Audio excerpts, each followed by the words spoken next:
you've added Sal and Mike to the management team. Can you just talk through as your management team now? Are you happy with it? How's the dynamic going to work? Yeah, really happy. I think a lot of challenge, a lot of honesty, a lot of skills with the people we've brought in, different skill sets. So Big Mike's going to primarily focus on set pieces and the transition side of the game, and really focus on that and nail that down. He's someone who I know and trust for a very, very long time, but also very good. He's been a manager, so he understands, albeit at a different level, but I think once you've been a manager, you have an understanding of what it takes.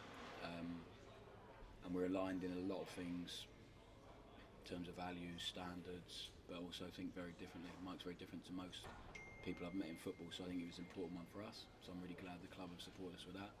And Sal's just comes with a fantastic reputation. Every goalkeeper he's worked with, I spoke to a lot actually, and a lot of people, staff members he'd worked with. And in football it's hard to get everyone to say you're a good person, good at your job, but everyone did about him. So I've been delighted with what I've seen from Sal already.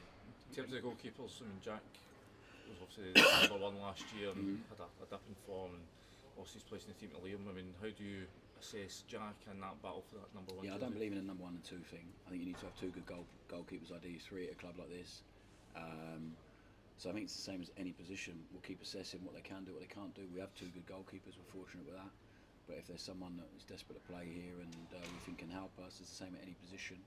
As long as it doesn't affect other things in the balance of the squad, then we'll always look to it. But at the minute I've been happy with them two guys. You've looked at Jack, I mean, have you seen his confidence rising? Have you seen him sort of inching back towards the goalkeeper he was? I wasn't here before, so I can't tell you where he was and where he is now. What I've seen is a guy that really believes in himself, has made some outstanding saves in training, is willing to do the stuff we're asking him to do with the ball at his feet, as is Liam. So they've been great, both of them. Who's really surprised you? Who's caught your eye? You touched, I think a few of the young guys. Josh Gentles is a great, really outstanding young player, but physically has a lot of work to do because he's only 17. Zander Hutton's a great kid, willing to learn. Finley Curtis has been really outstanding. I don't want to put too much pressure on these guys because they're so young, but they've been really, really good. I've been really impressed with them. Can I ask you about the training? We've watched training today, and one of the things that was noticeable is how quickly you want them moving the ball, 1 and 2 touch.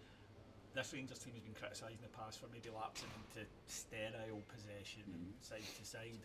Is it about instilling better habits into them? I think it's all about habits. So I think the first couple of weeks have all been about instilling some good habits and some principles that are going to be, whatever formation we play, they're going to be so important, always important. Whether it's the first minute, the last minute, we're at home, away, Europe, the league. So I think it's been about trying to instill some good habits and make sure that does become habit for us.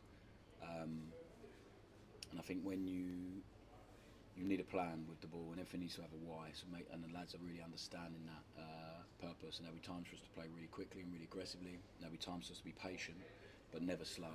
So it's about being calm but quick, and the ball has to travel quick because the ball travels faster than any player can. So I think just they starting to really understand that now, and then the more games we play, the more feeling I have of when to change the rhythm of the game. But the ball has to travel all the time. It can't just be stationary. Even if we are a little bit, at times have to be waiting in a position, the ball needs to travel so quick.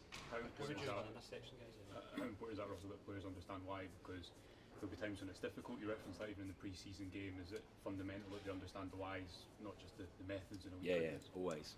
So I think if we can to convince someone, they have to understand why they're doing it and what the benefit is to them individually, in their unit, as a group, as a team. Like myself included, if I try and explain something to players are not happy with it and they find a better solution, and as long as they explain to me why it's better for them, then we can always come to a good conclusion. So at the minute it's a bit of a monologue. At the minute I'm talking a lot to them, us as staff are talking a lot at them and to them with detail, and eventually it becomes a big dialogue, and I think that'll be really important. But right now they just have to understand this is why we're doing it. Hopefully we give them that clarity, and then after that we'll find some more solutions together.